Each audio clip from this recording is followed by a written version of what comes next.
جام جهانی تنها چیزیه که نتونستم تو فوتبال به دستش بیارم. منو ببخشید. رونالدو تو برای ما بهترینی. برای عشقی که بهت داریم لازم نیست جام جهانی داشته باشی. تو همیشه تا ابد بهترین بازیکنی برای ما. تا ابد عاشقتیم. تا ابد طرفدارت میمونیم. فقط گریه نکن. ممنونم ولی نداره دیگه. ببین ما هم حس شدیم، ولی میراثی که تو واسه فوتبال به جا گذاشتی خیلی قابل احترامه.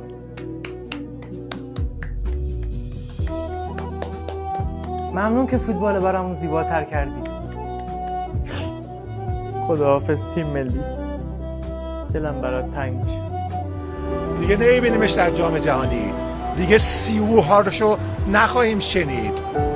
دیگه اون شادیه بعد از گلش در جام‌های جهانی نمیبینیم و دلمون براش تنگ میشه. چه دوستش داشته باشیم، چه عاشقش باشیم، چه خوشمون نیاد ازش. مرسی آقای رونالدو بابت این همه سالی که از بودنت لذت بردیم.